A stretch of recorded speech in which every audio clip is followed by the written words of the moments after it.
Class 7-এর second unit টেস্টের ইতিহাসের একটি মডেল কোশ্চেন সেট সম্পূর্ণ উত্তর সহ আলোচনা করব। একে দেখো বলেছে সঠিক উত্তর নির্বাচন করো। 4টি প্রশ্ন, 4 নম্বর। একের 1 নম্বর, গ্র্যান্ড ট্যাঙ্ক রোড নির্মাণ করেন Akbar, Sher Shah, Humayun. Grand trunk road নির্মাণ করেন শের শাহ। নেক্সট প্রশ্ন দেখো, নবরত্ন সভা ছিল বাবরের, হুমায়ুনের, আকবরের। নবরত্ন সভা দেখা গেছিল আকবরের, তার মানে সঠিক উত্তর কি হলো আকবরের। একের 3, কে ফতেপুর সিক্রিতে রাজধানী স্থাপন করেছিলেন? জাহাঙ্গীর, আকবর, অরঙ্গজেব। ফতেপুর সিক্রিতে রাজধানী স্থাপন করেছিলেন আকবর। এরপর বাহমনি রাজ্যের রাজধানী ছিল, অপশন আছে দেখো দিল্লি, লাহোর, বিদর। এর মধ্যে সঠিক উত্তরটি হবে বিদর, অর্থাৎ বাহমনি রাজ্যের রাজধানী ছিল বিদরে। নেক্সট আছে দেখো, একটি বাক্যে উত্তর দাও। 8টি প্রশ্ন, 8 নম্বর। 2-এর 1 নম্বর, ইবন বতুতার লেখা ভ্রমণ বিবরণের নাম কি? উত্তর হবে আল রিহালা। নেক্সট, তালিকটার যুদ্ধ কত খ্রিস্টাব্দে হয়? উত্তর হবে 1565 খ্রিস্টাব্দে। One of the most important প্রশ্ন ছিল। কাকে পাগলা রাজা বলা হয়? উত্তর হবে মোহাম্মদ বিন তুগলককে পাগলা রাজা বলা হয়। 2-4 নম্বর, সৈয়দ বংশের প্রতিষ্ঠাতা কে ছিলেন? উত্তর হবে দেখো সৈয়দ বংশের প্রতিষ্ঠাতা ছিলেন খিজির খান। নেক্সট, ইলতুৎমিশ খলিফার থেকে অনুমোদন পান কত খ্রিস্টাব্দে? উত্তর হবে দেখো 1229 খ্রিস্টাব্দে। নেক্সট, পানিপথের প্রথম যুদ্ধ কত খ্রিস্টাব্দে হয়? পানিপথের প্রথম যুদ্ধ হয় 1526 খ্রিস্টাব্দে। জিজিয়া কর কে প্রবর্তন করেন? জিজিয়া কর অরঙ্গজেব প্রবর্তন করেন।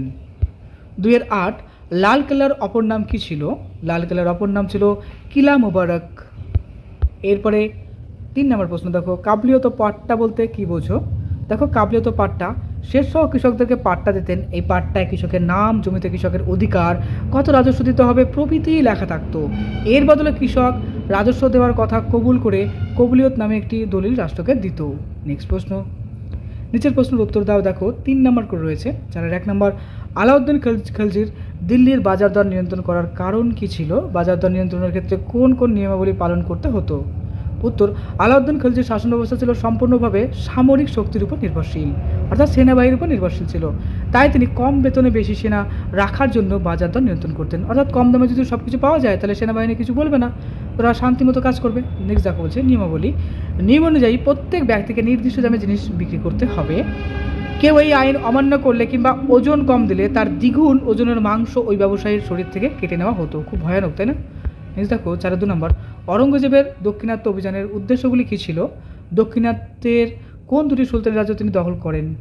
অ্যান্সার দেখো, অরঙ্গজেবের দক্ষিণাত্য অভিযানের উদ্দেশ্যগুলি হলো দক্ষিণ ভারতের মুঘল সাম্রাজ্যের বিস্তার করা, মারাঠা শক্তির উত্থান রোধ করা, দক্ষিণাত্যের বিপুল সম্পদ লাভ করা, বিজয়নগর রাজ্যের পতনের পর দক্ষিণাত্যের সুলতানি রাজ্যগুলির শক্তি বৃদ্ধি কমানো। এবার দেখো নেক্সট, এইটার সঙ্গে আরেকটা প্রশ্ন ছিল। অরঙ্গজেবের দক্ষিণাত্যের বিজাপুর ও গোলকন্ডা নামক দুটি রাজ্য দখল করেন। নেক্সট, 5 দেখো বলেছে সুলতানি আমলের দিল্লি শহরের জল সংরক্ষণ ও জল সরবরাহ সম্পর্কে যা জানো লিখো। One of the most important প্রশ্ন। হোজ বা তালাও জলাধার ছিল দিল্লি শহরের জল সরবরাহের গুরুত্বপূর্ণ উৎস। সুশাসনের প্রতীক হিসাবে জনসাধারণের জন্য সুলতানরা জলাধার খনন করতেন এবং সংস্কার করতেন।